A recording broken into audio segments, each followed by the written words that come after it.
Who I'm addressing is the material atheist who says all that exists is matter. In answering the worldview questions is they would say from a Darwinian perspective, one, what's wrong with the world? Weakness, because it's survival of the fittest. And so what's wrong is weakness. And how do we fix it? We gain more power. We survive and we learn to be better at surviving than the weak. That is the solution to the problem of weakness, is gain power. This is the basic tenet of Darwinism, and it's the one operating principle of all life on earth, the survival of the fittest. Now, obviously I have problems with this. If that is the operating principle of life, then there is no objective reason to help someone else. There is no objective reason to help someone else for their sake. It's always selfish motivation.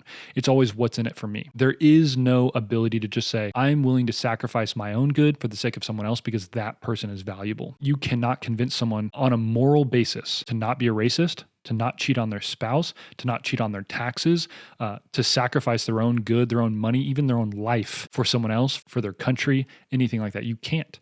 All you can say is one of two things. You can either say, that hurts me, so please don't do it, or sacrifice this short-term gain because it will be good for you in the long term. But you can never say objectively, do something because it's good for someone else, period. If every single person on earth believed that, I think society would implode on itself, because inherently and instinctively we understand that life is not about the self. When life is about the self, you're the most lonely. But life is about together. Life is about relationships. It's not just about the other person, because if you only sacrifice for the other person and you let them use you and abuse you, that's also not healthy. But in the mutual self-sacrificial relationship of, say, a marriage, when me as the husband says, I am giving all of myself over to you, my wife says the same thing back to me, that is where true happiness and human flourishing happens. It's about one another. It's about together. But the atheistic worldview says, no, it's about me. And I think our society would implode if everyone believed that.